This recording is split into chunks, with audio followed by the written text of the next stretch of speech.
Hello, everybody, and welcome back to Last Minute Kickout. I am Pete Titans Creed Neverco, always joined by the ever wonderful Mr. Kevin, the Kevin Eva, and yes, John, the poster boy for DDP Yoga, Finley. Yes, as you might have seen on the Twitters, Mr. John here has actually been up on the old Twitter feed for DDP Yoga. I believe today you went up, wasn't it? Yes. What was it? If you check out DDP Yoga's Twitter page, they posted up my story of my 8-month journey on kind of like losing 135 pounds in 8 months. Mm-hmm. And if you want to check that out, go check it out. Follow DDP Yoga on Twitter. I think it's go to @TurboXLR. You can see it on John's Twitter. Yes, I've retweeted the hell out of it. So that's been my 2017, which is quite fitting because we are at the end of 2017 for WWE's pay-per-view run. So, if you're interested, is the Tuesday transformation. Just to date the video. Yes. Hashtag. Hashtag. It is from the 19th of December, 2000. Yep. There you go. Time date. But yes, time date, time stamped. Good to go. Boom. So, yes, I'm Titans Creed, joined by Kevin Eva and Turbo XLR, and today we are Beard Money Inc. Beard! Beard! You fools! You didn't do it. No. I don't watch TNA. I don't watch TNA. Oh, I was gonna say, it's a good gag. It's like I know Bobby. I love Bobby Roode, and I know about Storm. Good job, John. But which is better? There's only one way to find out. Fight! So yes, Actually, that might happen sooner than you think. You never know. might do. But yes, as Mr. Turbo has said, we are talking about Clash of the Champions? Nope. Clash of Champions. Of Champions. Clash of the Titans. It's a very fantastic movie. Personally, I enjoyed this one. I thought it was pretty good. I think, once again, it seems my opinions differ to my co-hosts. Not necessarily. No, but necessarily. it might be a little lower, maybe in my camp. So Everybody looks the same. I'm tired of looking at each other. He says, wearing complete, God. full AJ Styles gimmick wear. Well, I think. Well, I do like the guy. I mean, come on. It's like I'm a mark. I mean, what am I supposed to say? Pete, if you squint very hard. I wear glasses. I look like a. My God, it is him. I don't have the golden locks though. You know. Yeah. John's You don't want none, apparently. Is that going to be 2018? A hair transplant? Is that Maybe actually. It's good. But yes, Clash of Champions, I thought it was pretty good. Their opinions differ. And as always, we will talk about that over the course of however long this takes to record. Several years. Indeed. But we're going to start, as we always do, with the kickoff show. And with the kickoff show comes the irrelevant bollocks that we're not going to talk about. And we'll jump straight to Zack Ryder versus... Oh. I I wanted to say stuff about that. I'll tell you what, Kev. Because it is bollocks. I'll tell you what, Kev. You guide us through the irrelevant bollocks. Yes. Okay. The first thing I am going to say is David Otunga. No. I've shocked you into silence. Yeah, I actually thought David Otunga made some very good points on the kickoff show, which was nice to see. Normally, no one knows what the hell they're talking about, Otunga included. But I actually thought he made some good points about what the ramifications of the matches going on that night were. Contrary-wise, Sam Roberts continues to look like a bad Carrot Top impersonator. And I don't really know why he's there. Because he has a radio show. He's a community entrepreneur. He's a community entrepreneur or community people. Yeah, I know, right? I know. Can't think of anything worse. Kayla and the social media lounge, hashtag go away. To Just- Kayla or the social media lounge? Just the entire thing, really. Just go away. Just the social media lens and Also, they showed the Styles Mahal sort of back and forth promo for the first time there, and I thought that was really good, and got across what their motivations were, the sort of the mental placing of where their characters were going into the bout, and the fact they sort of essentially answered each other as well. I think that was actually quite nicely done and quite nicely presented. But then we went into Mojo versus Zack, the implosion of the NXT Mega Powers. The Hype Brothers explode! The Hype Brothers explode! And not in confetti, which I was quite surprised by and slightly upset. But yes, we went in to Mojo and Zack. To begin with, actually, the shirt check from the audience. There was no cease and desist shirts this pay-per-view. Are you sure? No. I thought I saw one in there. I did not see any. I did see other things during that thing, which we'll get to. I did. A lot of P1 red P1 shirts though. There was a heck of a lot of red shirts for your man there. There was. I'll tell you one thing that returned this week at Clash of Champions was the Smash sign. The Smash sign was back again. There was a Smash Brothers sign there for a buff King DDD, and on the other side it was Ban Bayonetta. Yeah. What? Who has it out for my girl? Seriously. Honestly, I guess Bayonetta is Bay. Come on. Actually, no. Scratch that. Bay's not a word that we should be using. So she's a goddess. Okay. Anyway, you are a fanboy of a great many things. Another thing I'd like to point out before we get into that was every SmackDown title. This is the show where every SmackDown title is on the line. You mean like every SmackDown pay-per-view? Yeah. It's a shame that the last two pay-per-views have had 0 titles on the fucking line. I know. It's like they've done that to just to make it. Oh look, and at the same time, just like. Yeah, but this isn't that special, really. Clash of Champions, the one time of the year when all SmackDown titles are on the line. Although that said, actually, the graphics are really cool. Yes, I don't know if you guys saw that with the pillars and the history of the belts. Yeah, the different versions of it. Yeah. Except when they did the women's one, the Divas belt was mysteriously missing. I like that. I don't care what anyone says. I ponder that. Yeah. So the implosion of the Hype Bros was this big thing. I thought everyone kind of knew.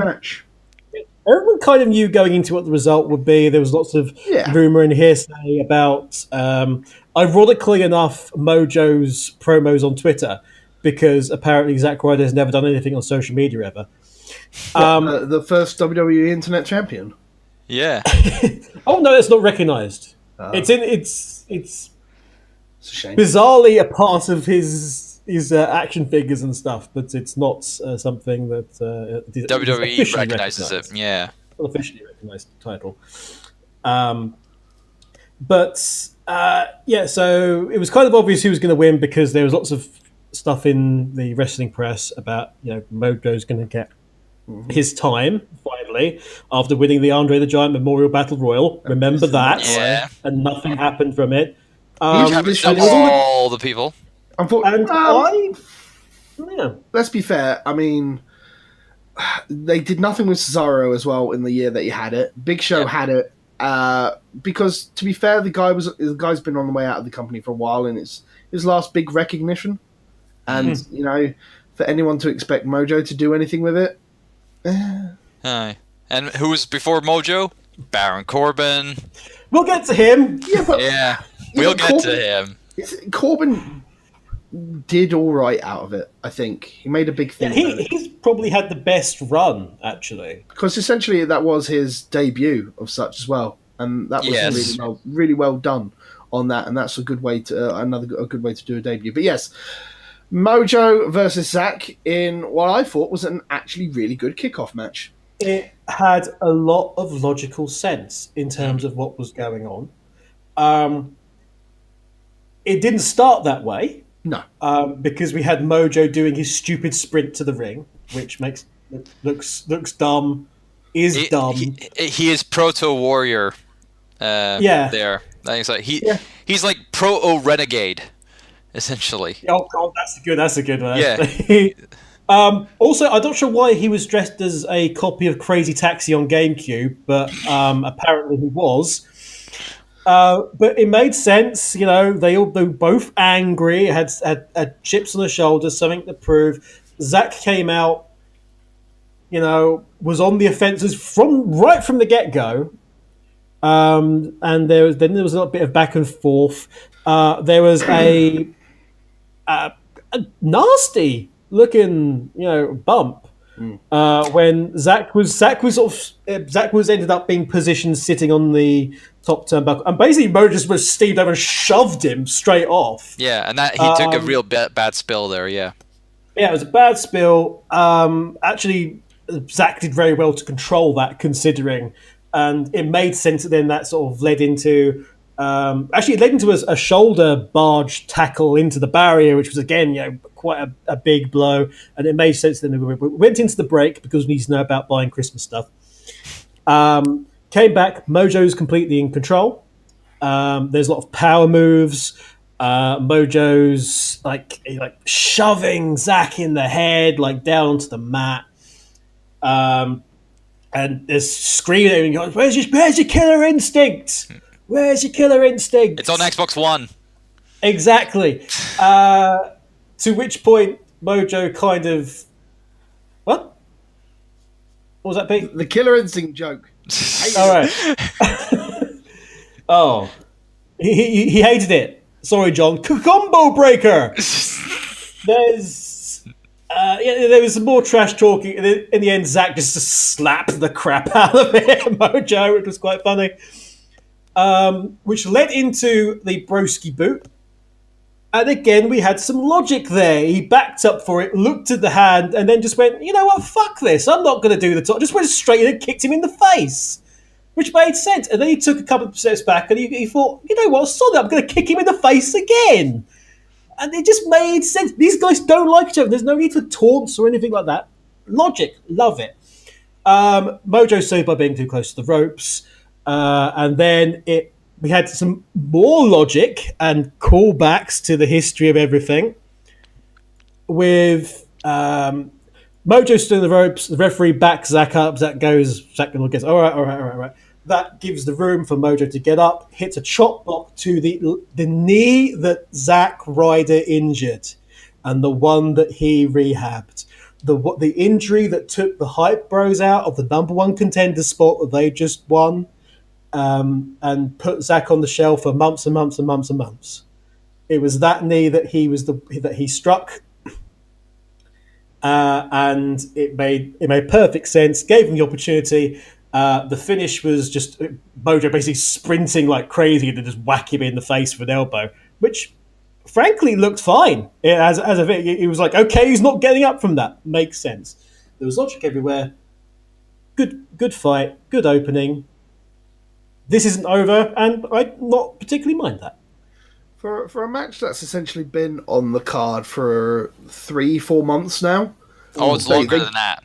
Yeah, they teased this way back when, and then they had to put them back together to, they had to blow it off to put somebody else over, and then they just did it the other day, and I'm like, yeah, okay, this feels alright, because we knew it was coming eventually. It was just a matter of need over substance, I imagine.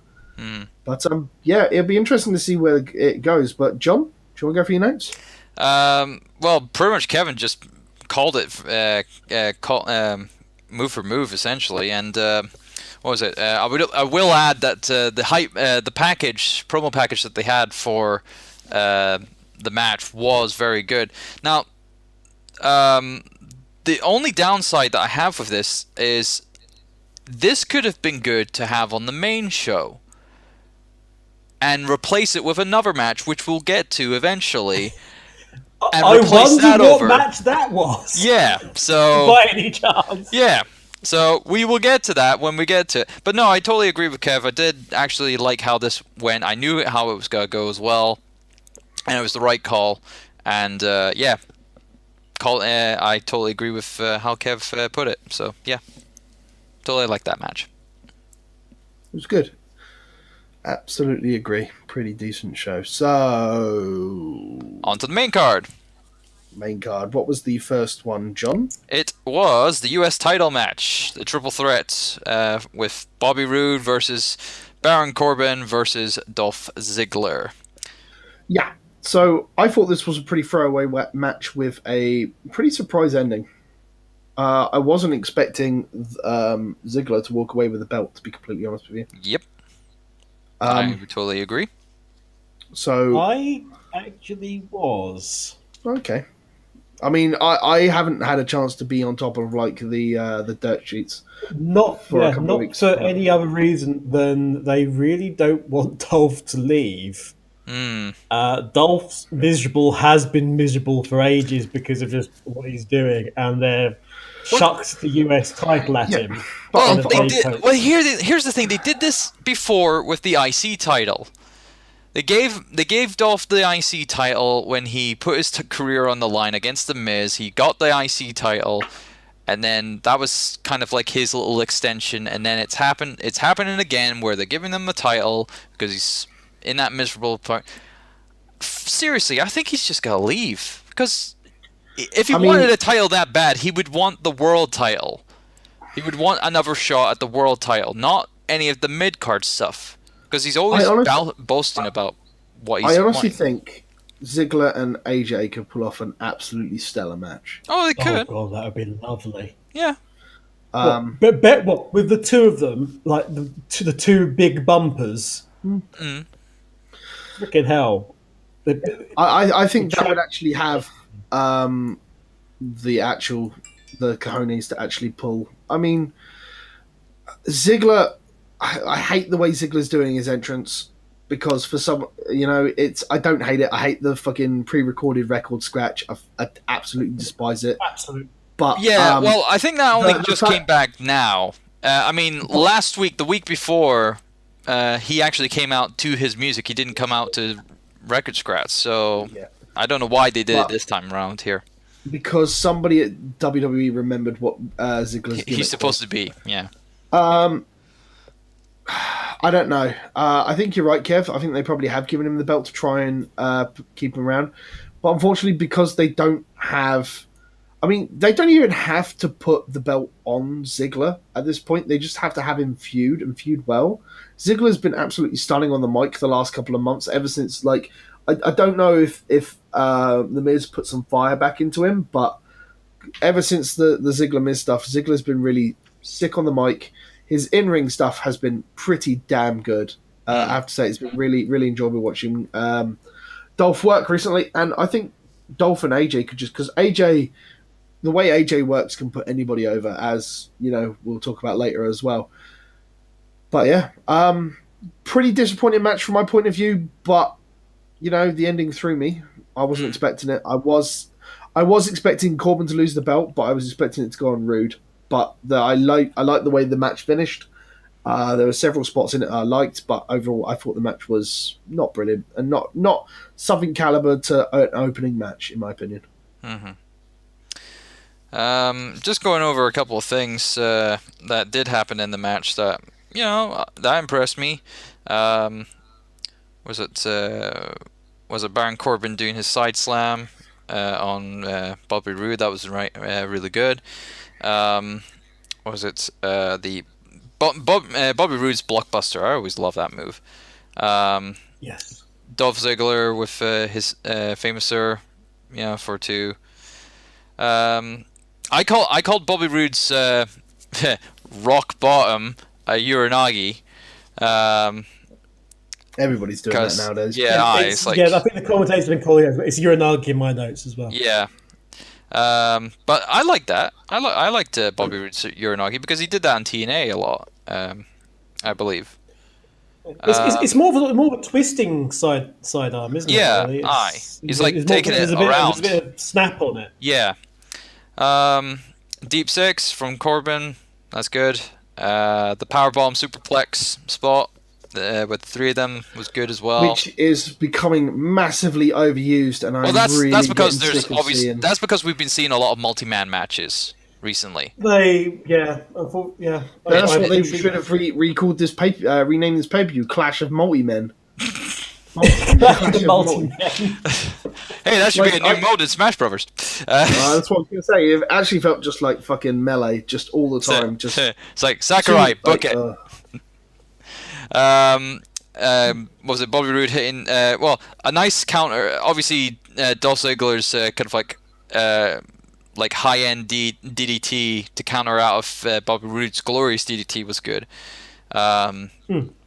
And of course, the final bit, which caught everyone by surprise, was Baron Corbin about to hit the end of days on Bobby Roode, but Dolph Ziggler hitting him with the zigzag, and Bobby Roode kind of like landing on his ass rather than on his face, like taking, like it was gonna be awkward how they were gonna do that, because I would have thought that Baron Corbin would have done the end of days and Bobby Roode would have landed properly like in the end of days, but no, he landed on his ass. Yeah, I did thought that was a little bit weird. I kind of like that, because it was almost like, because of everything, he ended up getting a stunner.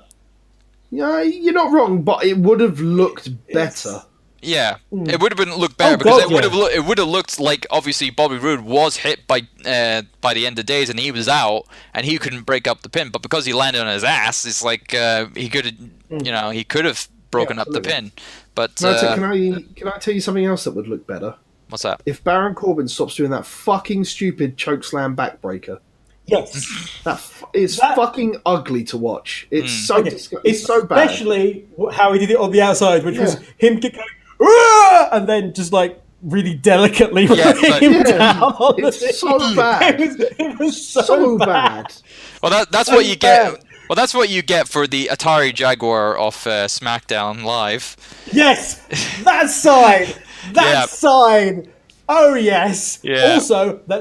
Also, sir, gentleman holding that. That is such an insult to the Atari Jaguar. Don't worry. Please don't. Don't worry. We've got plenty more from him later on tonight. Don't you worry.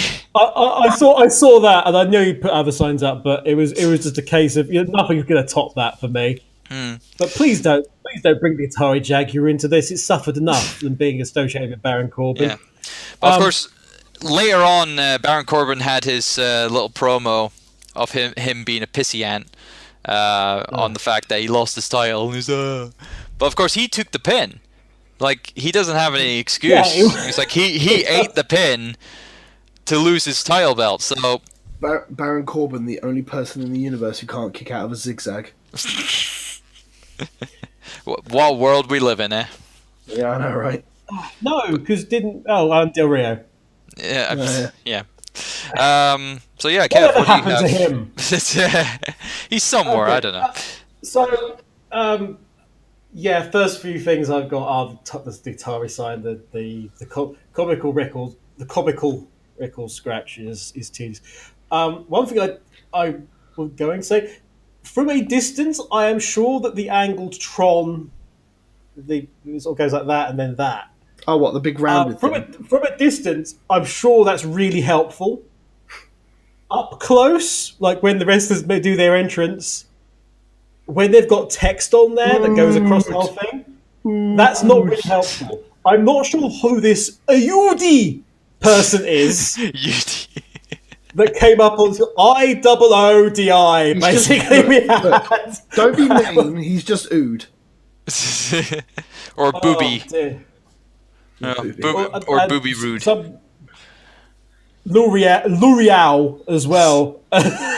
L'Oreal! Because I'm there. Get the joke right.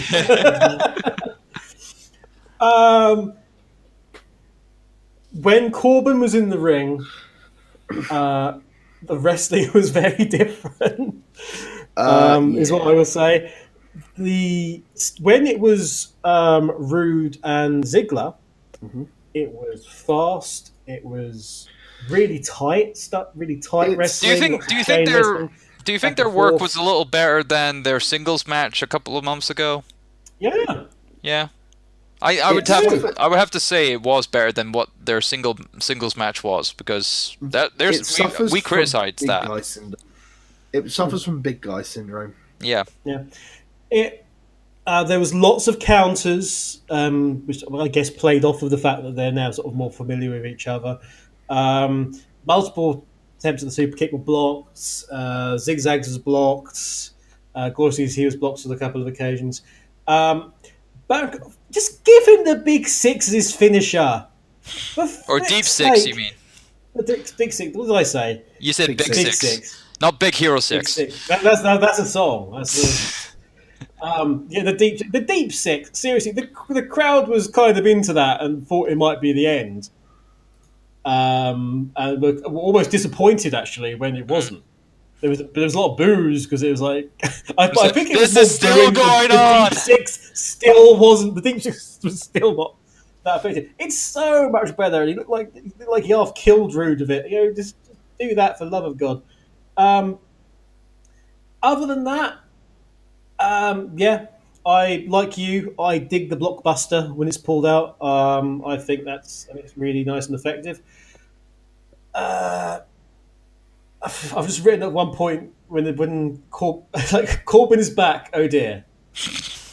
That's what I wrote. Whenever he comes back into the match. Yeah. Oh yeah. After again though, we had Not just in general. We had the well, I was going to say faces, but everyone was like, "Yay, Ziggler's won!" and the crowd's really into it. Yay, he's still a heel. He's gonna shove it down your faces He's tonight. A heel. What are we supposed to do here? I don't know. Yay! Huzzah! And yeah, I kind of dig the end finisher. The chokeslam backbreaker is crap. It's garbage. And it sort of ended there. And I can only assume that this then goes into another. I was going to say I thankfully missed the Corbin promo. I was going to say this would inevitably go into you just lots of didn't miss whining. much. I'll be honest. Yeah. It was it was a foot stomp and a bin to the door. Okay. Well, old camel ball trousers continues to just be crap. What can I say? I mean, all we're probably going to see is going to be the rematch on this week's SmackDown. I'll be honest. It's probably gonna good. And then it'll probably be a no-show because Rude will come in and, interfere. Yay! Huzzah. We'll end up with Ziggler versus Corbin in a cage. Please no. That's something I want to see. There you go. There's your Christmas Eve after. Merry Christmas. Here's Baron Corbin in the cage. Anyway, moving on to the next match. We have the tag team title Fatal 4-Way match. Match of the night! I would have to agree, yes. Between the New Day, the Usos, Benjables, as some people like to call them. Benjables. Yeah. It's a hashtag, don't you know? Benjables. There are many things that are hashtags. Shelton Benjamin and Chad Gable, and the most over team in that match, Rusev and Aiden English, with their promo at the start was, just everyone was all behind them after that promo. It was I'll tell you what. Well, first of all, there was a Cultaholic sign, which appeared suddenly. Join them, remember. Aiden English, it cut straight to Aiden English, and he got a massive pop just for being there. The crowd Boston was well into this. There was then a humongous Rusev Day chant. Hashtag. As Rusev Day. Rusev Day. Every day join is us on Rusev Rusev Day. Seriously, the crowd were massively into this and the song, which I have actually written. I have written down. You've written down the lyrics. Oh, great! Yeah, I'm not sure when it got over, but I'm glad it did. And I am super glad. You can actually tell that Rusev and English were having so much fun with this in the ring. Oh god! Rusev is having the fucking time of his life. It's wonderful to see. Just so happy, the man. Yeah. So we had 12 months of Rusev. Yay! Go the crowd. 11 Russian medals. Yay! Russia gets a cheer. Okay. Fine. Okay. I'm not sure they were expecting that one. 10 Lana's leaping. Yeah. Rusev really liked that idea. There was all him, and then he went. That smirk. It's like, Yeah, man. it was like, then, yeah, that would be good. Yeah, I wouldn't mind that. 9-second winning, which is a reference to, I guess, a match that Rusev had way back. Yeah, he actually won again. I think he won against Randy Orton in a 9-second match on SmackDown. Yeah, it was so. There was all sorts of references in this. Yeah. 8 Aiden songs, and the crowd was sort of like, a bit for that. I like Aiden English. He's all right.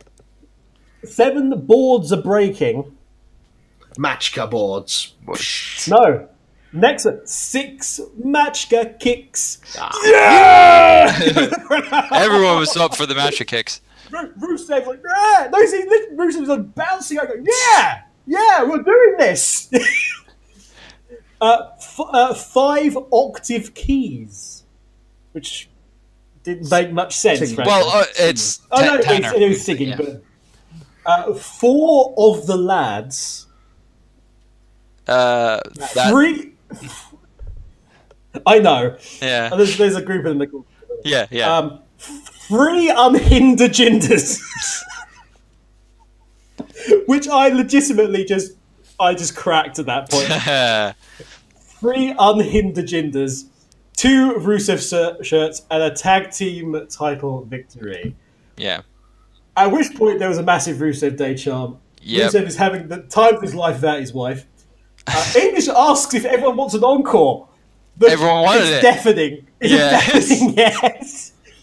They tease a magical 13th day of Rusev Day, and then New Day came out, and then Gable and Benjamin came in and basically immediately turned heel. The crowd was like, "No, how dare you!"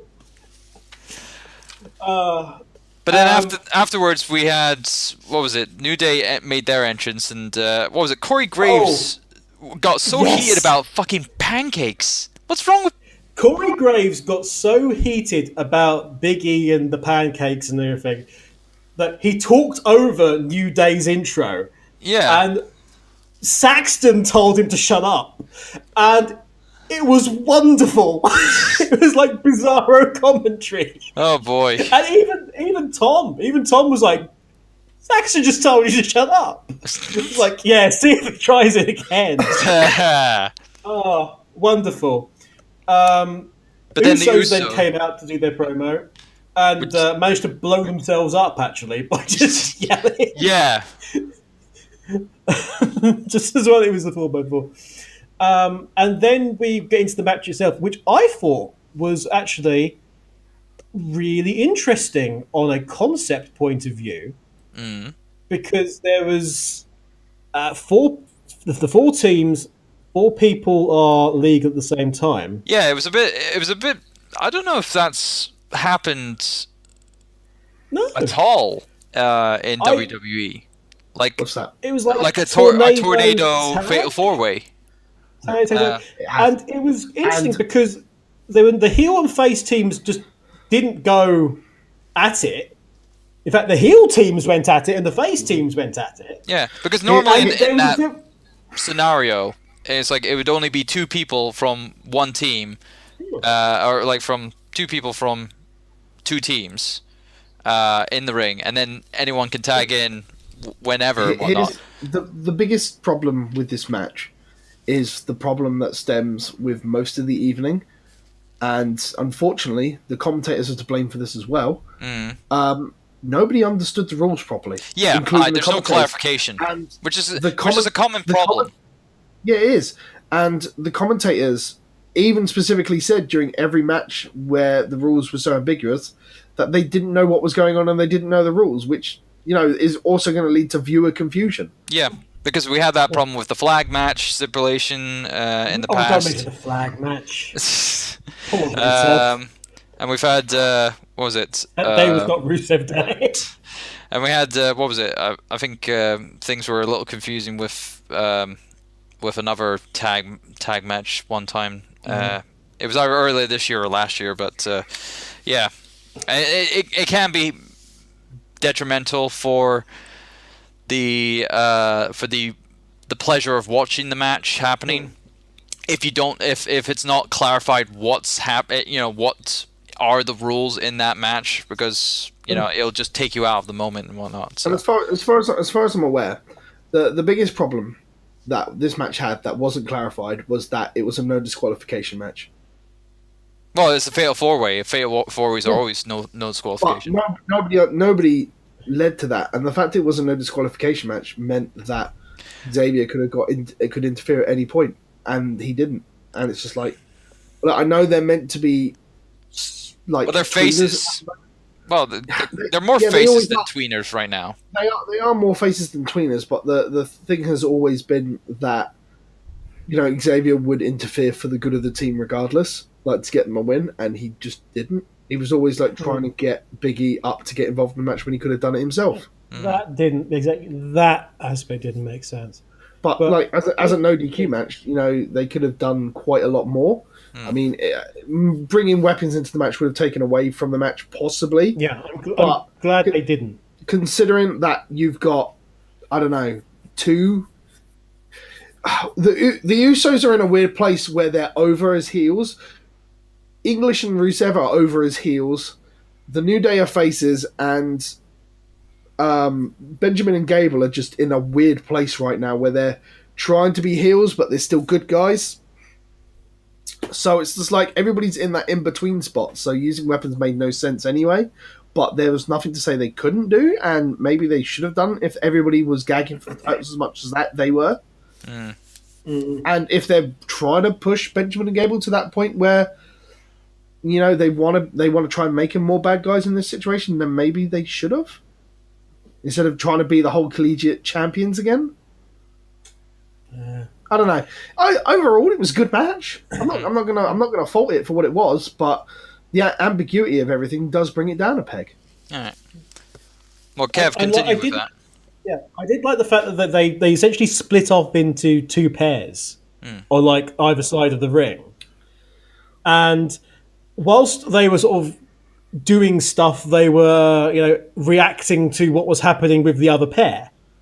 So whilst one set of say Gable was getting beaten up by, I don't know, Kofi, I'm just to say, that would then translate over to the other side with English and one of the Usos.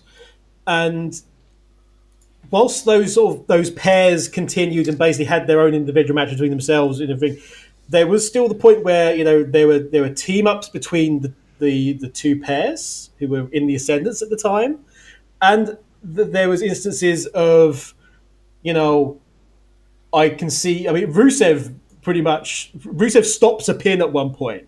He doesn't go off and do it. He goes to stop it. It's like you're not going to do a pin, are you? And then it's like, yeah.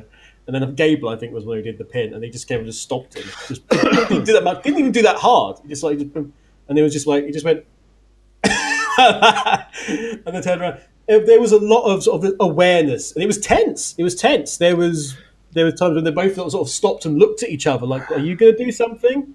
No. Are you going to do something? No. Okay, we'll go back to our go then. I'm keeping an eye on you, though." There was... Oh, God. So, shortly after the match began, there was a spot with, I don't know, corner drop kicks with all the opponents in, and then Irish whip. Big E Irish whipped Kofi into each and every one of them, and he did a very sort of low corner drop kick. Except Rusev, because when he went and did that to Rusev, Rusev pretty much nearly kicked his jaw off. Which the crowd sort of went, "Oh!" It was a really good counter to that last drop kick. It was sick. in one of those instances where you had the sort of the two pairs basically facing each other, I think somebody had a key lock. I think one of them had on, and Aiden English had one of the Usos. I think it was Jimmy in just a headlock, and Aiden started singing. He started singing at his opposition. Even the guy who was even Benjamin, whoever it was that was actually in peril at the time, was just looking at him like, "What? What are you doing?" There was it's nice sense of confusion, urgency. The heels and faces thing was kind of out the window entirely with the sort of designated faces and heels. There was some devious stuff going on. Shelton snuck round and pulled Big E off of the apron when Kofi was facing peril for I think the first quarter of the match, just in general. And then Benjamin came around and pulled Big E off, and Big E doing dives again. Oh God! Yeah. Every time, man, it's like crossing fingers. Please don't. I keep saying it. I keep saying it. There was Usos came back in, got on the ascendancy, super kicks everywhere. It wasn't called a super kick party this time. I rather suspect Byron Saxon was told off in no uncertain terms. Yeah. Not to call it that. This led to Shelton doing a pretty sick power bomb. Don't consider Shelton Benjamin somebody to do power moves like that. Yeah, but he did. It was a hard one. Oh yeah, it was brutal, that one. That was pretty damn hard. Who was that? Who was that to again? Was that it was one of the Usos? Oh, it was the Usos. All right. It was one of the Usos. What was it? Might have been English. I don't know. I can't remember now. But that was a pretty sick one. And then we had another instance of this makes perfect sense because Gable went to him. Oh, I'm pretty sure it was one of the Usos. Put him in the Texas Cloverleaf, and Shelton Benjamin immediately started patrolling the ring to prevent anybody else coming in. Put somebody. You see it very rarely. Yeah, it made utter sense that there's no preventing anybody from helping. Well, that's usually a thing that would happen during the finish of a match, where they hit their double move or whatever, and then the person who's not going to make the pin is just looking around, just making sure nobody's in. Unfortunately, it's super inconsistent with tag rules. Oh, of course, always inconsistent. But in this instance, that was really good stuff. It makes sense in this. Kofi made the mistake of leaping off the top rope, so Shelton went, to hell with this, I've done one powerbomb already. Here's another one. Counts it into a powerbomb. Kofi is dead at this point. Mm-hmm. It's like, what has got into Shelton Benjamin in this match? I'm not quite sure. The same thing that got into Gable. They've both been eating their fucking frosted flakes that match. Yeah, it was. Yeah, those two were pumped for that match and were doing all sorts of stuff. Rusev got in. He was his turn to shine. The crowd were desperate for a Rusev win. Absolutely frothing. They were heated so high that that place was gonna explode with a submission victory. Yeah. If they'd have got it, it would have been quite something. Came in, accolade on Big E. There was the tease of whether or not Big E was going to be able to stand up out of it, but then no, he failed and he sank, and he went into it really deep on Big E. The crowd were going nuts. Only for Gable to come along and go, I'll have some of this. Deadlift Rusev. That's why I love this guy. Rusev's a big guy. Deadlifts Rusev into a pretty damn high German suplex. He's not finished, Gable. He's on a bit of a tear. Chaos Theory to Aiden English. Nearly kills him like he almost did in NXT that time. Yeah. Stupidly high rolling Chaos Theory, German suplex. Boom. Aiden English is never moving again, probably. And then, just for the hell of it, hey, Big E said, I'll do a Chaos Theory on Big E. Why not? And he somehow pulled it off. Give the man a wellness test. Something was up with those two this evening.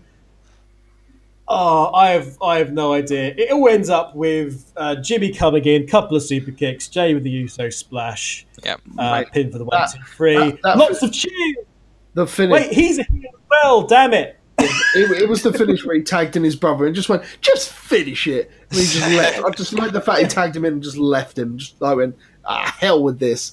Just finish it. Yeah, Done. it So good. was just so funny. Everyone was cheering again. But again, it's like, wait, these are the heels. They are kind of heels still. Doesn't matter because we're always and forever in the Uso penitentiary. Day one, lockdown. Because day one is lockdown. I don't know. It was again the tag team division on SmackDown bringing the business, and I love the fact that it's not just New Day and not just the Usos anymore.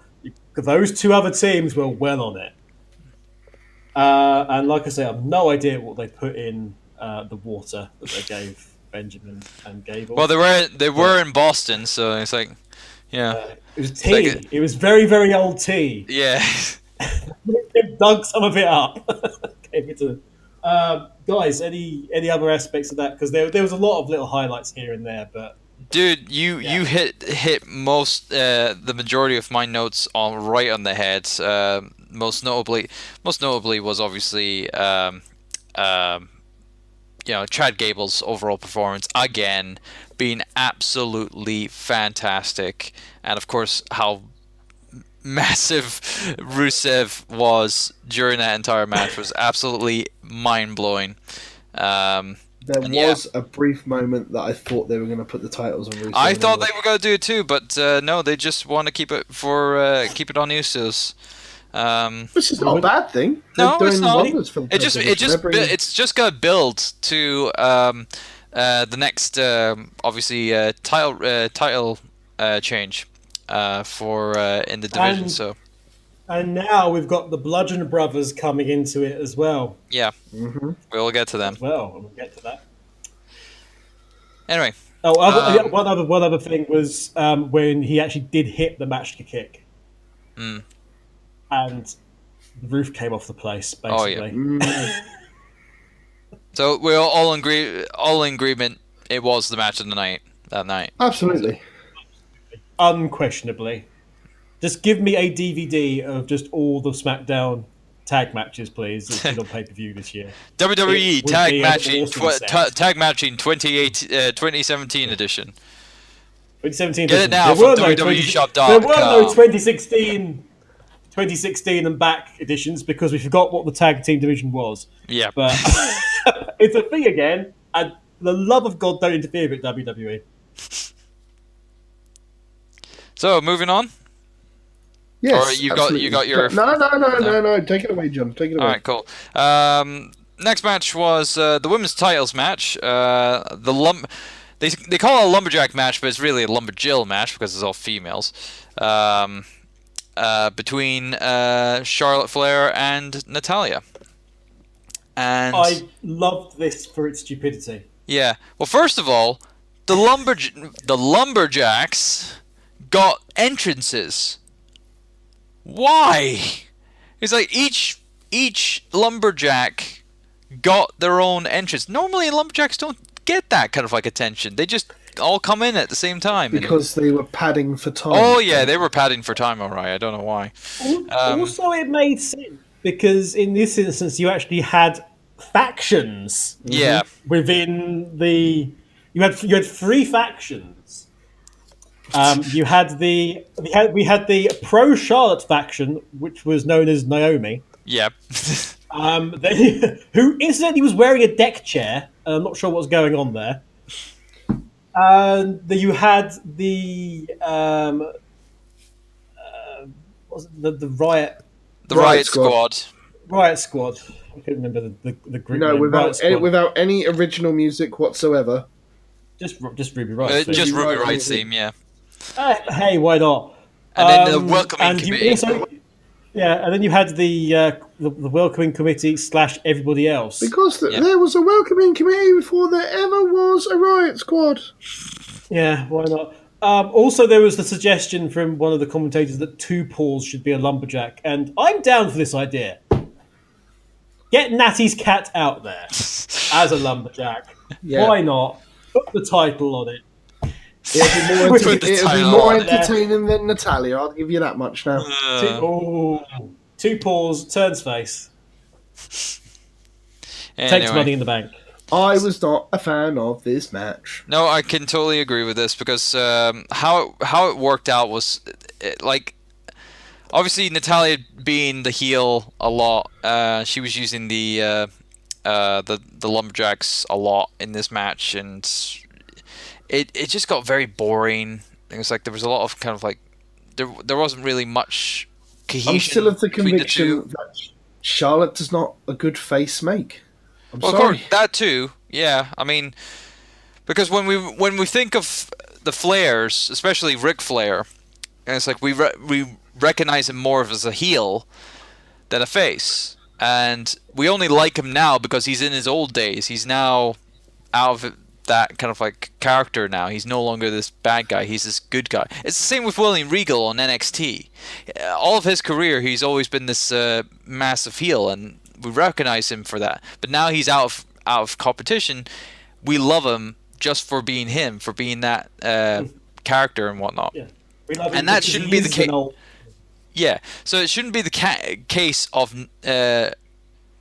Charlotte being a face in her while in competition. She has to be a heel, more so because that's how she works with. That's how her family legacy is that they were these dastardly heels and whatnot. So, but no, I totally agree with you on that.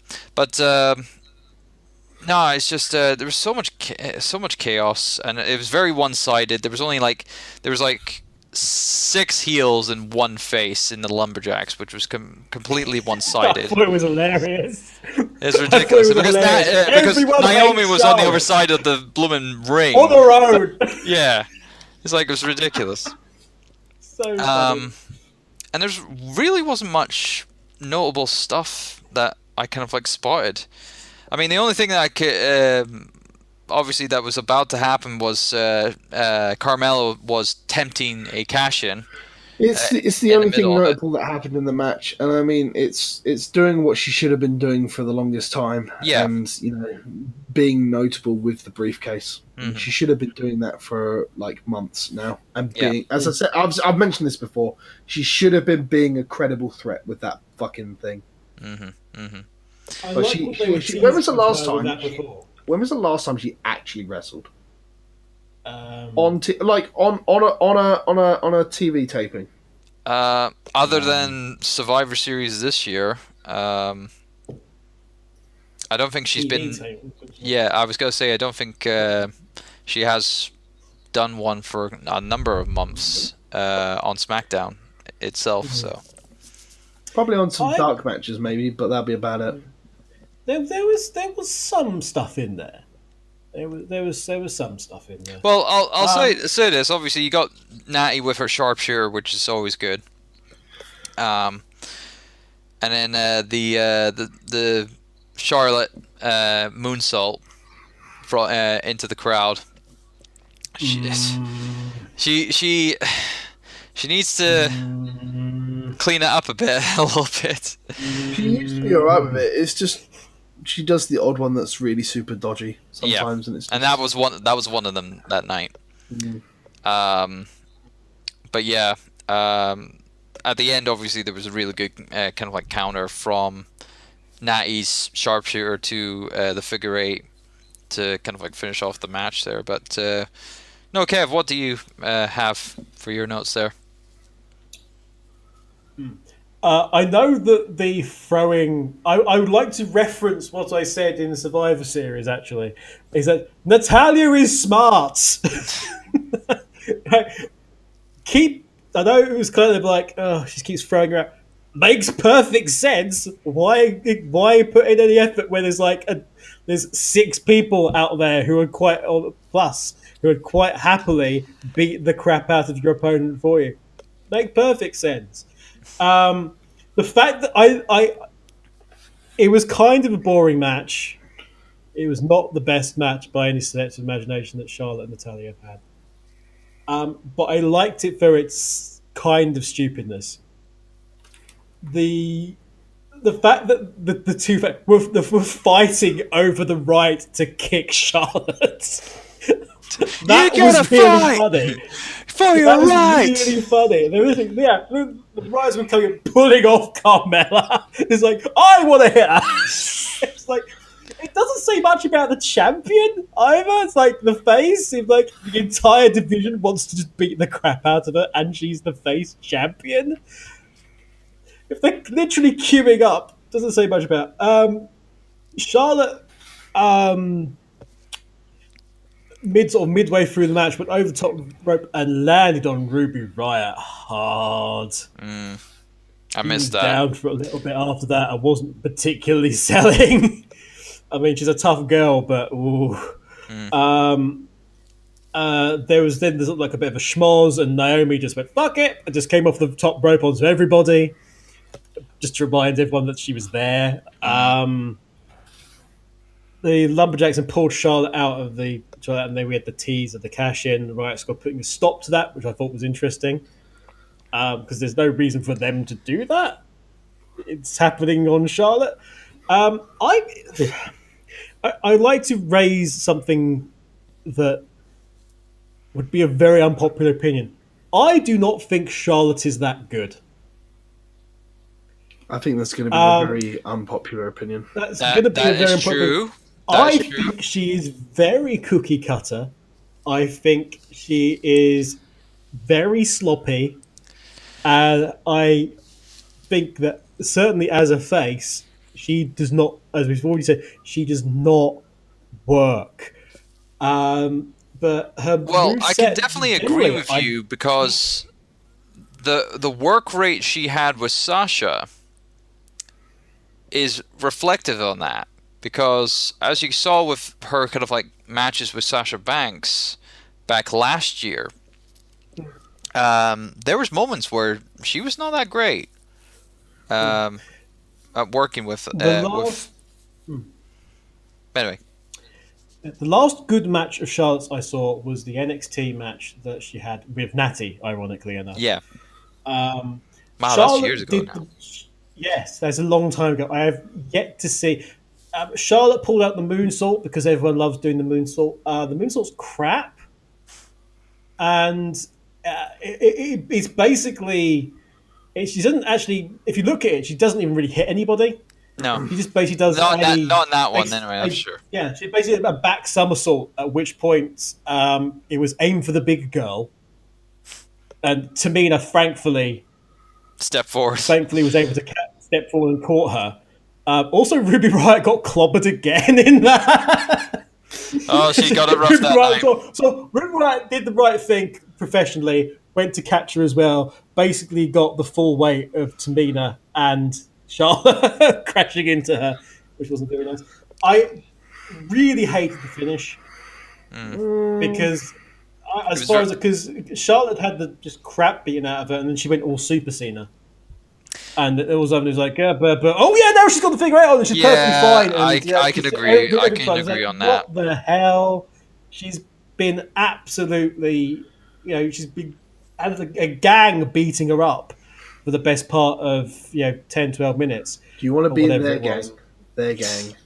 Yeah, and all of a sudden she's like, whoop, yeah, fine, yeah, got that. Able to have the strength to do this and do everything, and yeah, which is pretty much how most Charlotte matches have been going recently. Which is why I've not been interested in this match whatsoever, because Charlotte being face doesn't interest me in the slightest. Mm-hmm. She's been very my best mate Becky Lynch and she's gone, and that's all she really had. Like, whereas a heel, she brought so much more to the table. Including men to carry her there. She can pull off the fact that the whole "I'm better than you" shtick very well. But boring match. I'll be honest with you.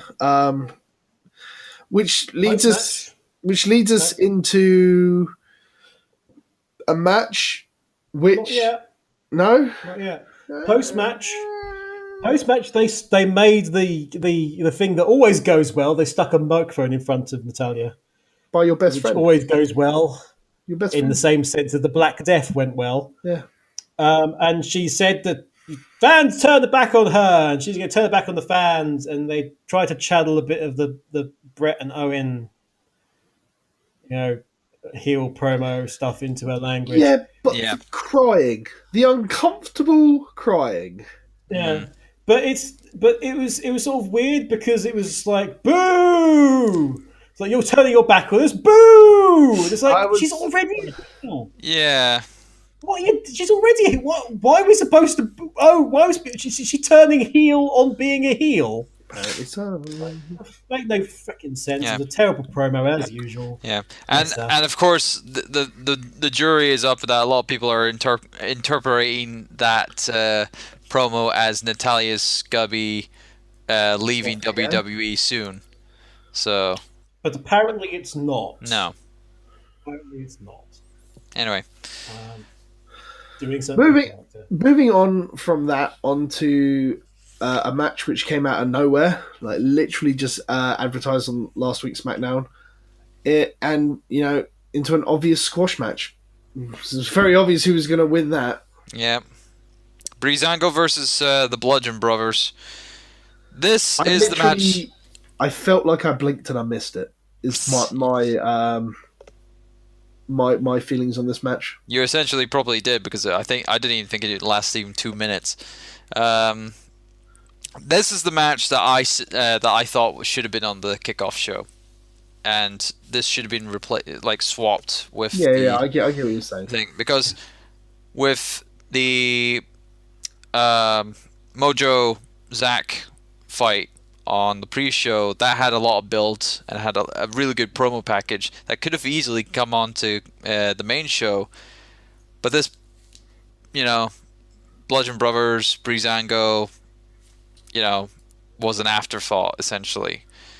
I think the only reason it's so high up on the card is because of how the Fashion Files are receptive as a short vignette. True. But that doesn't mean that they needed to be squashed, or needed to be fed to Harper and Rowan.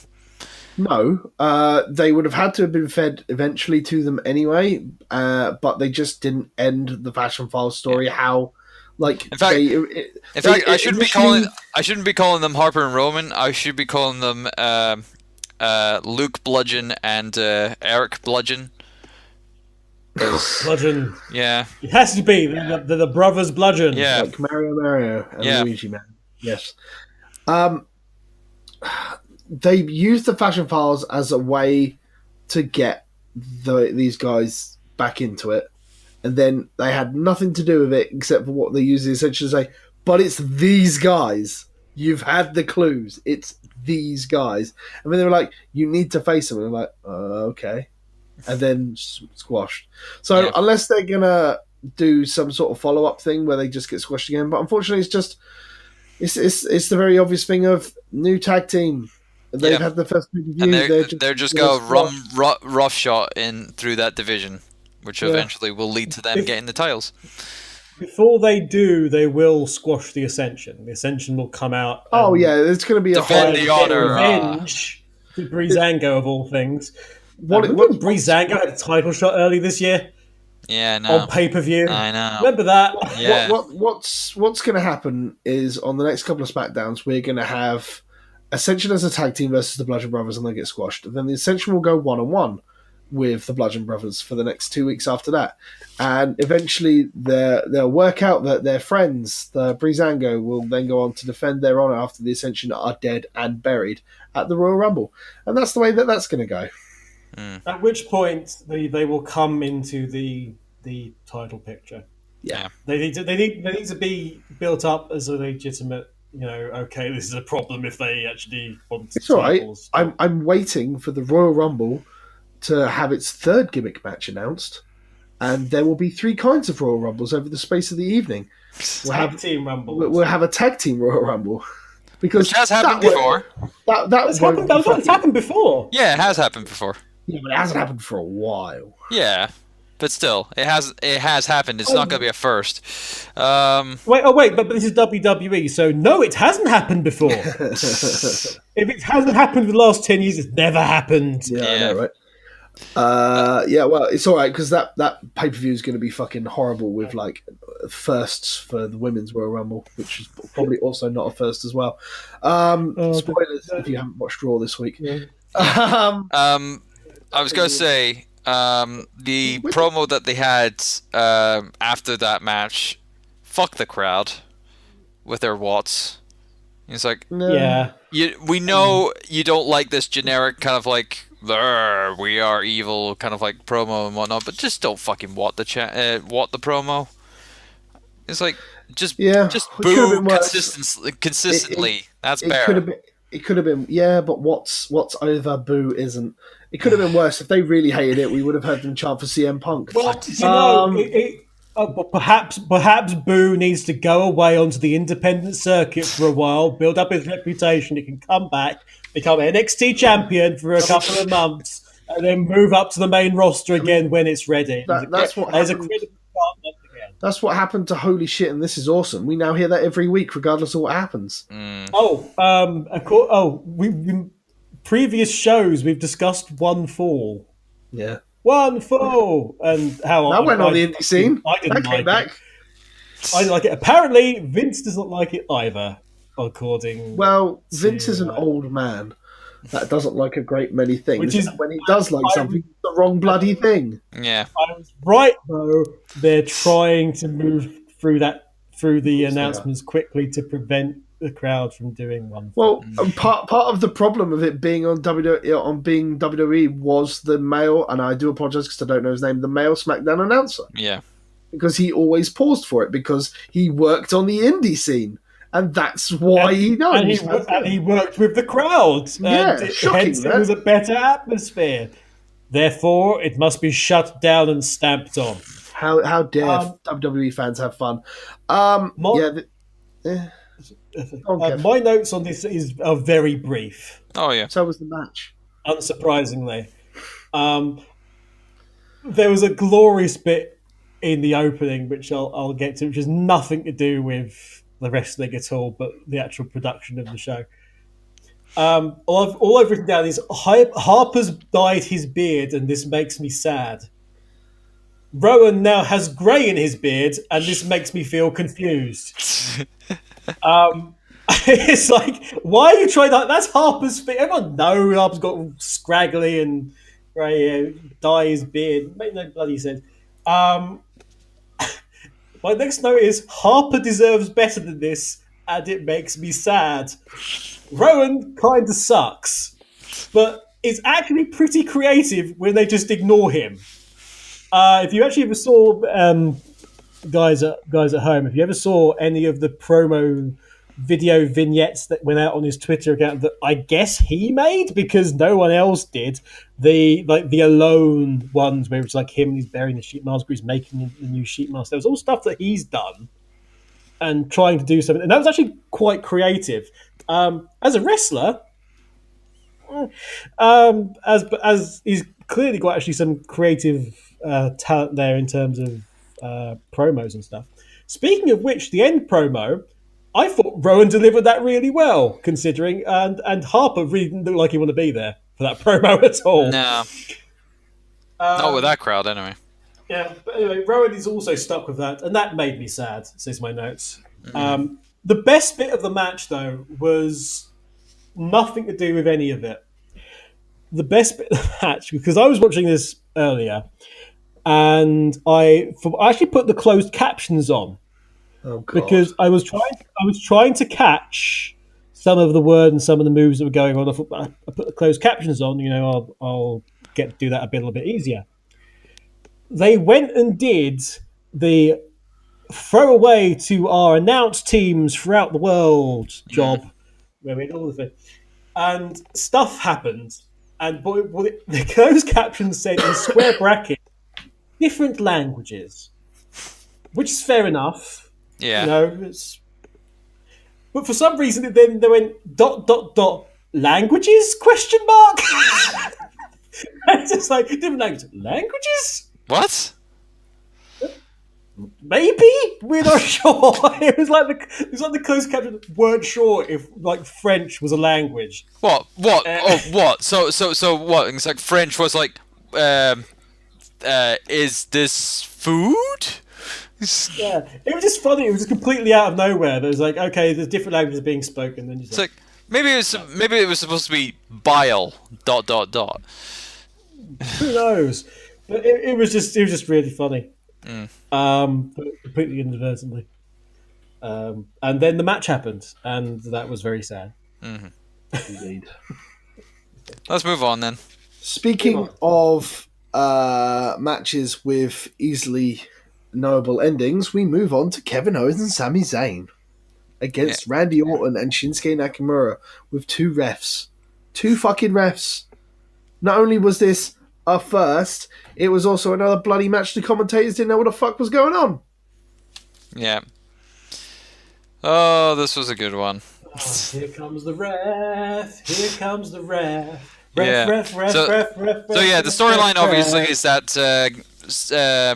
Shane McMahon is pissed at Kevin Owens and Sami Zayn for costing SmackDown the Survivor Series match last month. So he has put them in this match, this tag match, where if they lose, they are fired from WWE.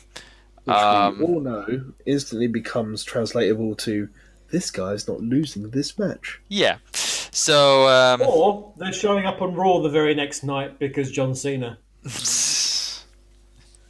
But yeah, but because Daniel Bryan doesn't think that they are, they are very talented people, even though they've done some terrible things. He wants to make sure that this is going to be called fairly. So he puts himself in the match as being the special guest referee. So it only begs the question: why doesn't Shane McMahon, oversee that? Why, or like overrule that? Because he's the commissioner, Daniel Bryan's the general manager. Shane McMahon has power over Daniel Bryan. So here's the thing. This storyline feels very much like it's been high lifted off some sort of indie circuit. Like with the way that Daniel Bryan is playing this. Now, it seems to have transitioned from a storyline of Kevin Owens and Sami Zayn versus the establishment, which has very much been the opposite of most of the major storylines of Raw, being instead of the heel guys in charge and the good guys against it, it's the heel guys against the good guys in charge, to very much a story of Daniel Bryan versus Shane McMahon. And that's what's annoyed me. It's completely turned where the story should have been into what's going to end up being another McMahon match down the line. Mm-hmm. Which is really disappointing because Shane's just doing exactly what Triple H does and is just going to turn up for like one big money match a year. Yeah. But let's go into the match itself then. Now, I will say that the confusion did work with Shane McMahon and Daniel Bryan's kind of like the in-ring interaction there, because obviously when counting pins and stuff like that, they're both counting pins at the same time at the start of the match, and that was kind of like leading to confusion. So they would have to debate, okay, you have that side of the ring, we have this side, or like I have this side, you have that side, and there we go, and it'd be done. But moving on, Shane McMahon loses his communication box.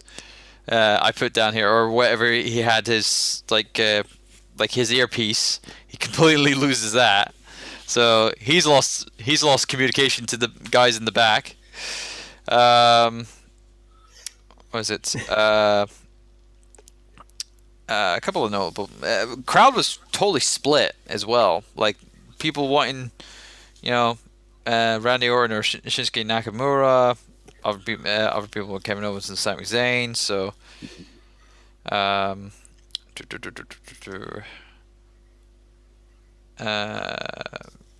tons of beat downs. Nice tag work between Kevin and Zayn. Yeah, there was a lot of Thank you. decent tag work throughout the majority of this match. I thought Yeah. it was very good ring psychology that was done, especially since in WWE they're both not established teams. Now we obviously know that Owens and Zayn have done a lot of tag work together on the indie circuit. We know how well they work together. For those in the know, but Nakamura and Orton, for two guys that had genuinely never teamed outside of the odd gimmick matches, it was very good ring psychology from them as well. Yeah. Randy Orton doing a really good belly to back suplex on Sami Zayn. That was really good.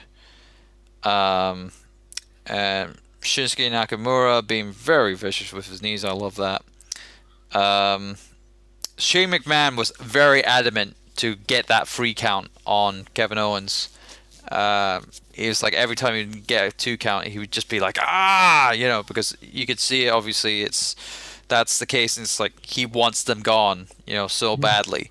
And that's why he's in this match, because he's been this special guest referee. Shane did do a good job at showing the sort of the build up of the frustration of it all. Yeah.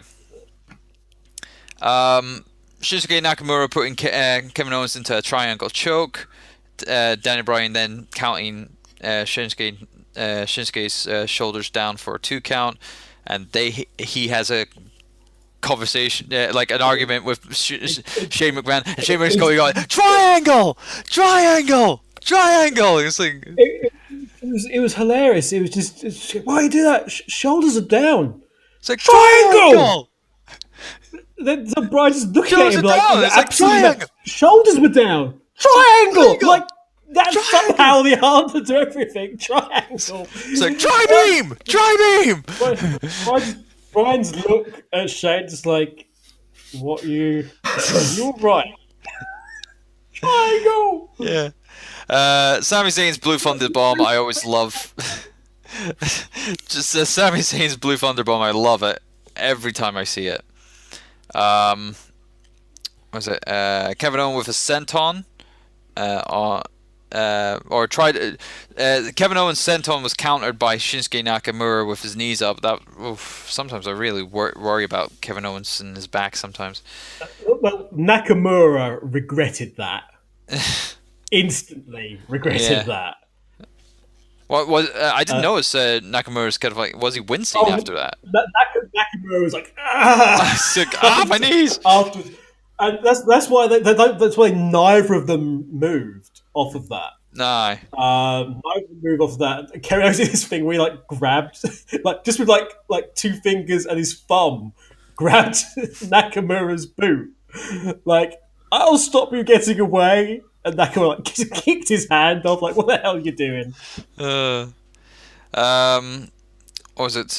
Nice little fake out power slam from Randy Orton. Randy Orton kind of like was about to get Sami Zayn into a power slam, but Zayn held onto the ropes. That was good. But then leads to a suplex by Randy Orton to Zayn, which was good. Then everyone's outside. Why isn't anyone counting to 10? It's like, because obviously, they don't want to end this in a double count out or whatever. So neither of them were counting. So that was kind of annoying. To be fair, if it was a double count out, it would still class as a loss to yeah. So there you go. Why didn't they count? Or heck, why didn't Shane just count? I didn't neither side wanted any confusion. There was a Shane McMahon poked Daniel Bryan in the eye. I think that was a botch. I don't think he meant to do that. Yeah, it's like he just went and whacked his hand, and his hand just whacked Daniel Bryan in the eye, and he's selling it. It's like my eye, and it's like but really, I don't think that was even planned. Even though the spot following after that was Kevin Owens doing a frog splash from one table to the other onto Shinsuke Nakamura, which was really good from Kevin Owens being able to get that elevation from that amount of distance. What was it? Randy Orton taking care of Sami Zayn with a power slam and a DDT. Then we get to the end of the match, where Randy Orton hits an RKO to Sami Zayn, and Shane is counting the pin, but Daniel Bryan gets pushed by Kevin Owens, and he falls on top of Shane to stop the count. And Shane is going ballistic because he thinks that Daniel Bryan just thought he did that on purpose and whatnot. It was a good spot, but again, just unnecessary, and only once again leading towards McMahon and the Bryan story. Yeah, aye. It would then lead to multiple kind of like roll-ups and whatnot, and then it'll lead to a roll-up with Sami Zayn pinning Randy Orton, and Shane McMahon counting the pin, but stops on 2 immediately, and that is instantly. He said, he's actually doing a yoga. He's doing a DDP yoga pose. That's what he's doing, and it was that moment where it's like, yes, Shane McMahon is a heel in this. He's supposed to be the heel here because he's wanting these people gone. He wants to fire these guys so badly that he's willing to just stop a pinfall attempt that would easily, get them out of that situation. So, and that would lead to Daniel Bryan arguing with Shane, and then Sami Zayn almost getting RKO'd again, but he gets another roll up, and Daniel Bryan does a fast count to give Kevin Owens and Sami Zayn the victory. What will happen on Tuesday night? We will find out. Triangle! A triangle will happen.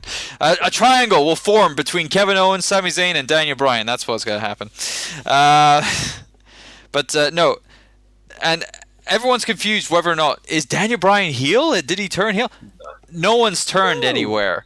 No one's turned anything. It's like, at the moment, all we know is that both were in the wrong.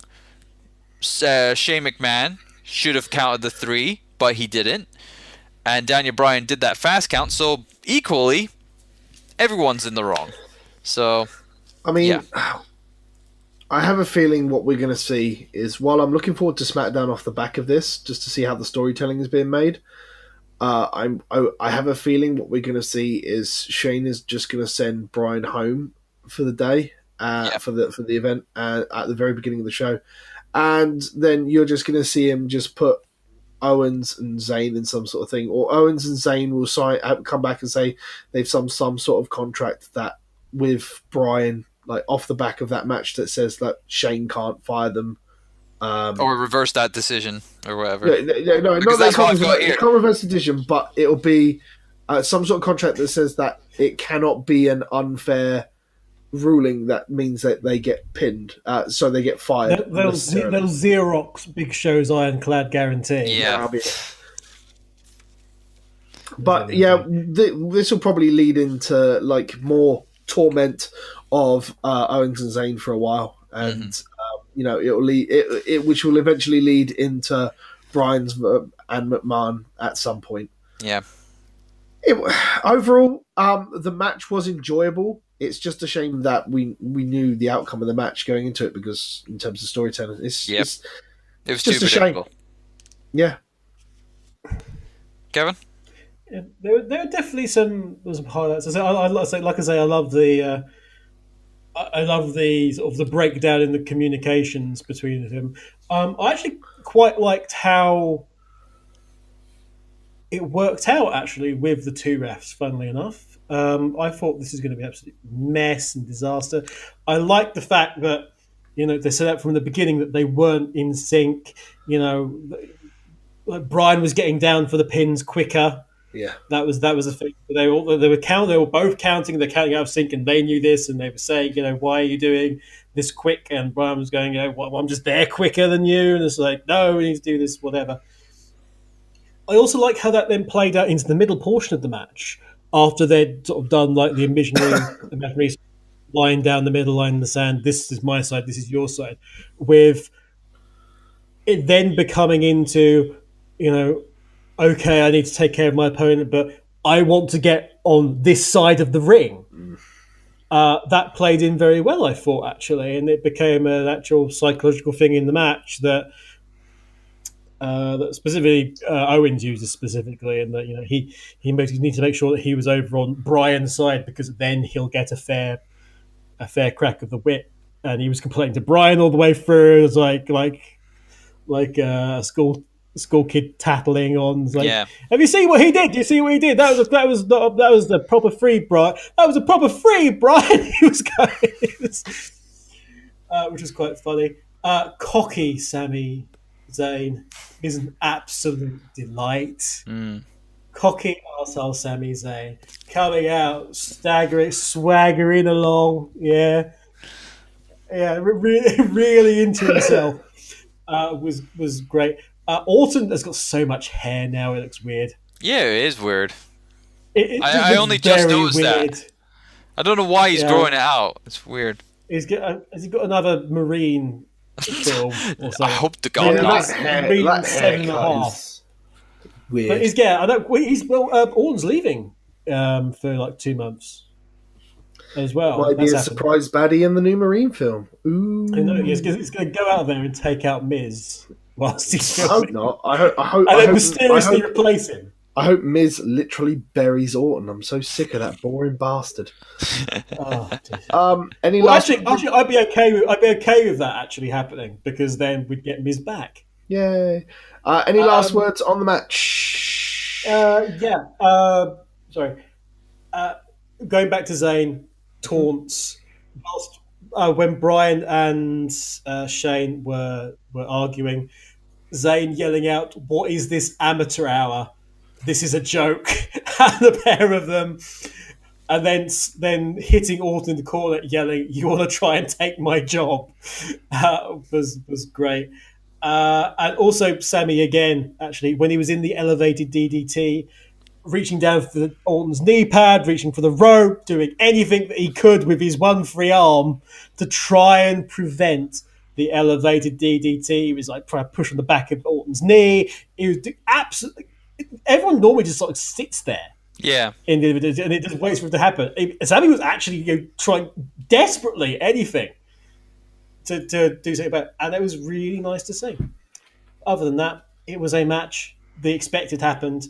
The crowd were really into actually the confrontation between the nose to nose between Brian and Shane. Mm-hmm. So make of that what you will. Daniel Bryan was freaking apoplectic at one point after the not free count. All right. Cool. So that takes us on to the last match, which we already knew the outcome of because they weren't going to put the belt back on Jinder Mahal. AJ versus, Turbo versus Jinder. That's very true. Also, in the meantime, they went to India and Triple H beat Mahal. Now, if Mahal doesn't win in India, then that's it. Well, it was pretty much evident that, I mean, Jinder is the one place he's going to be super fucking over anyway, just because it's literally hometown turf, the entire bloody country. That pretty much spelt the end of anything they were going to do main card wise with Jinder for a while. Like, the experiment is officially over, and it's a shame, but this match was actually pretty damn good for Jinder. Yeah, I was going to say, Jinder had a really good offense in this match, and he didn't have the Singh brothers as often as he would have in other bouts that he's had against the likes of Randy Orton and Shinsuke Nakamura. Even though they were used in the match, it's just not as heavy as what they were previously. But no, I was noticing some of Jinder's kind of like offense here. It's like wearing down AJ Styles with a number of kind of like outside kind of like a lot of stuff like hanging AJ off of the ropes after kind of like a inverted kind of like a suplex attempt, like just popping down. And then throwing him into the exposed barrier as well was quite interesting.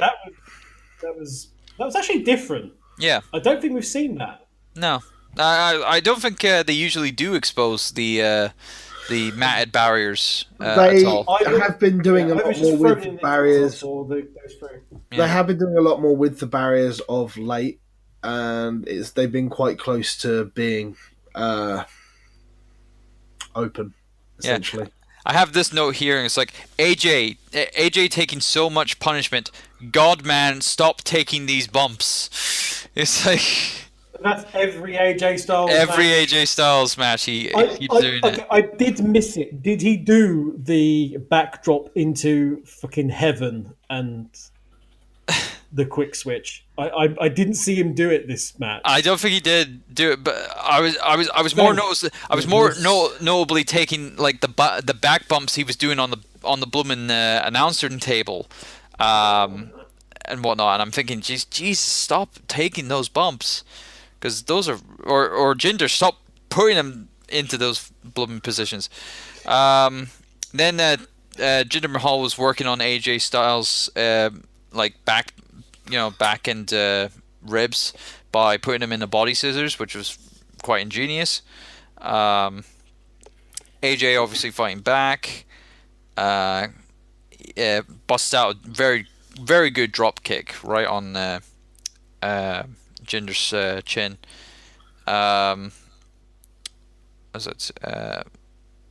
AJ trying to do a phenomenal forearm, gets countered. Jinder Mahal doing a gut buster for a 2 count, just landing on that was oof. AJ with an electric chair, awesome. Series of strikes. The fireman's carry into neck breaker from AJ. Wow, I'm surprised since people are not dead. That was really good. Yeah. That was really good because that was literally one of the highlights I've got here. I haven't got that many highlights as well. Yeah. But he couldn't do it initially because of the ribs. And he sent him into the ropes, off the ropes, used his momentum, and then did it. Yeah. It was another great example of actually wrestling logic. Yeah. Like making sense. AJ knows how to work that kind of like angle of how he's hurting and the commentators called it as it was, like, hey, wasn't expecting. Finally, they're doing their bloody. You couldn't do it last time. Yeah, they're doing their bloody job. What was it? Also, Jinder Mahal did a fireman slam. I call it a fireman slam, cause fireman slam. Yeah, because he's in a fireman's carry and he slams him down like whatever. I don't know. He's always on the scene. Fireman slam. AJ reverses a Coloss with a Pele kick. Awesome. Jinder Mahal did a vicious kick on AJ Styles for a 2 count. AJ reversing another Coloss. AJ with the 450. Awesome. This is now AJ finally kind of like... AJ still selling the ribs, though.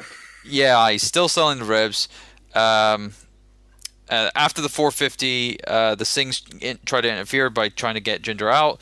AJ, even though he's injured, he's able to do the Styles Clash on one of the Singh brothers and then take out the other guy and take the other Singh brother out with the barricade. John, if Jinder had managed to do the Styles Clash, would it have been the Styles Collapse? It bloody well should have been. It probably would have been, actually, yeah. The Styles Collapse. Yeah, that would be hilarious.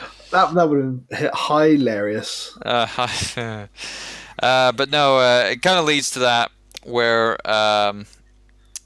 what was it? He hit Jinder hit AJ in the back of the neck with a knee. That was rough. And then hits the Coloss, gets a 2 count.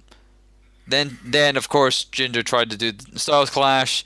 AJ countered it into a calf crusher, and AJ was able to roll over to get into into the middle of the ring and get the submission win. And it was good. It actually was good for Jinder to have that much offense through most of the match, and then AJ fighting his way into that win, with that calf crusher win. So yeah, I do agree that this was a really good match. It was a good match. It's a shame that it took AJ to really push Jinder into this really good match. Yeah. But when you're fighting Mr. Boring for Yes. 3 goddamn months, it's really bloody hard, especially when all you're doing is having gimmick matches over and over again. Mm-hmm. But I don't know what you're going to do. I really enjoyed the match. Kev? I enjoyed the match. I wouldn't say I really enjoyed the match, though. Okay. I don't know. It seemed a bit. Yeah. It was obviously, if you put it in the tally, match, but it was.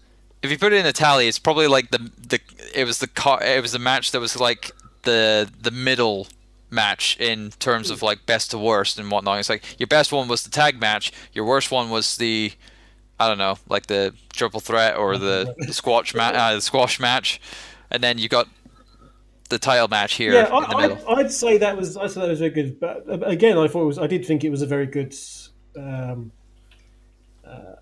effort from both wrestlers, though. Mm-hmm. But it didn't really do that much for me. No. I will note this much. Jinder, you gotta get your back knee sorted out. Seriously. We see it all.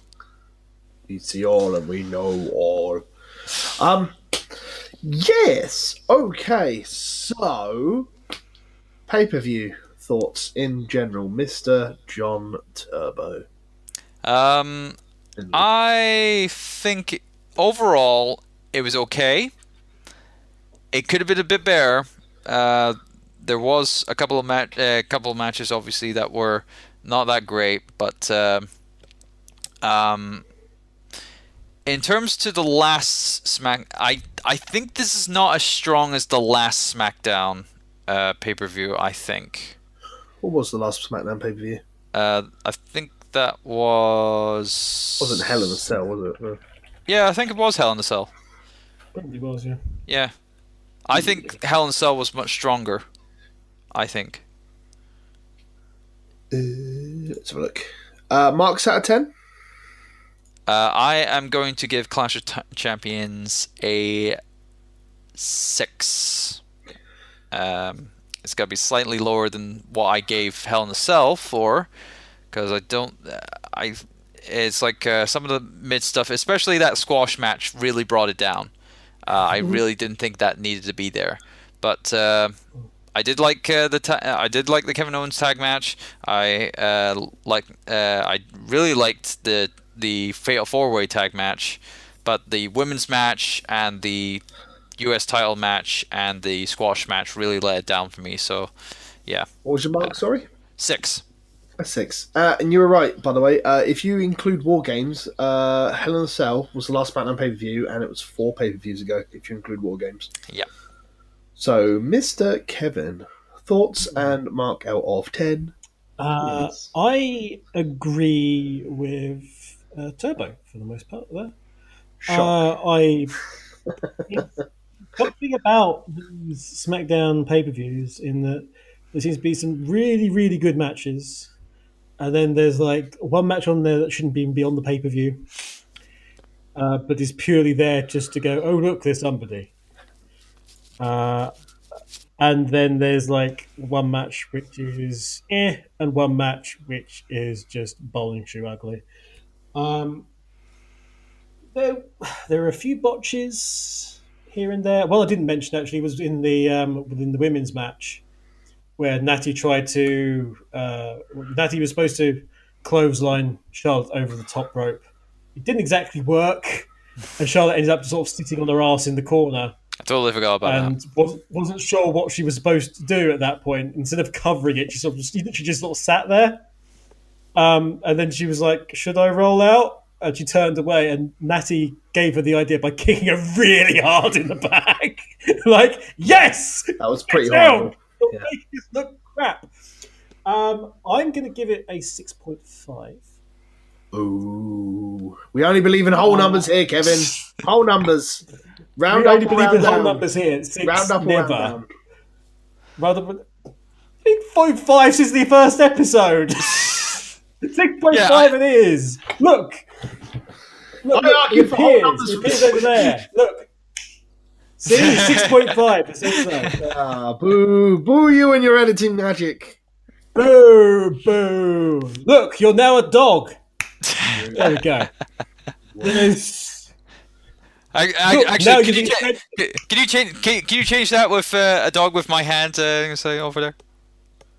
No. No, is it the other way? No. Oh shit! I'm just gonna do it. I've already made him the Ascension. Too late. Wait, you're not the real AJ Styles. There we go. There's. He's only giving himself more work, John, at this point. He is actually. That's true. Yes.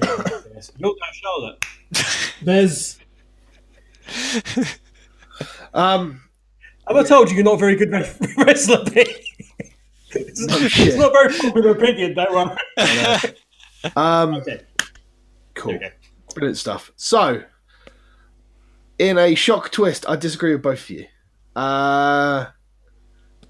In my hashtag unpopular opinion, I rate this as a pretty decent pay-per-view. Better than Survivor Series and better than the other one. Not War Games. The other one. Hell in a Cell. Hell in a Cell. You say you thought this was better than Hell in a Cell? TLC. Or better than TLC. I'm going to give this an 8. Wow. All right. Wow. Is that like the highest rating we've given so far? It is. Yes. Well, it's the highest. This is your highest rating. My highest rating was an 8 back at War Games, I believe. Yeah. So. That video hasn't come out yet, John. Look forward to it though. Probably after Christmas at this point. Bar my biggest complaint being too many multi-person matches on the card, and the confusion with the actual rule set, leading to the majority of what are they called? Commentator confusion. I really enjoyed the matches, and I really enjoyed what I was watching. So, as someone that hasn't gone into great deal, taken notes and just watched it for what it is, which is what I do best. I just watch it and don't really pay attention. That's what you guys do. That's what you're here for. We're the professional analysts here. Exactly. Quotation marks. I shall be the Booker T to your Corey Graves, and that makes Kevin Michael Cole. Oh, you mean much maligned and has to actually just deal with all the crap. Wait a minute. Let me see if this works. You're now Michael Cole.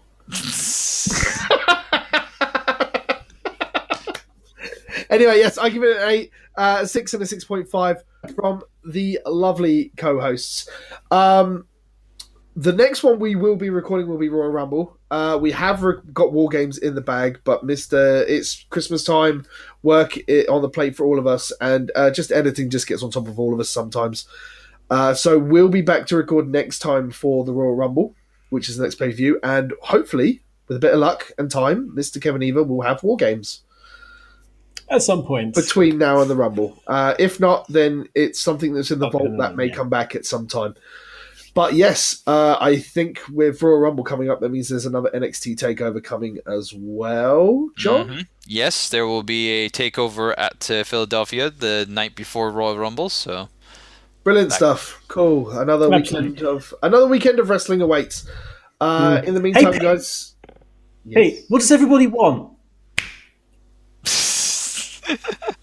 I do not want head. Or do I? I don't know. Please. Oh, please, sir. Do the outro now. Sure. Kev, hold Moppy for me.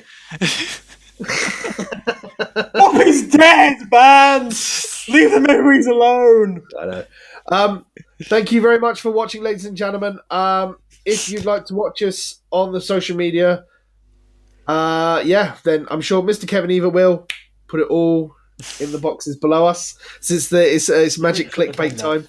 Yeah, well, granted, you can do that magical clickbait. I can't really do that with gloves on. Exactly. But yes, you can follow Mr. Turbo on @TurboXLR.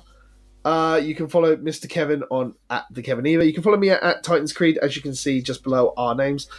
As always, this has been Last Minute Kickout. You can find us on the YouTubes if you're watching us. I hope so. Or you can find us on the iTunes feed, which will be in the description below.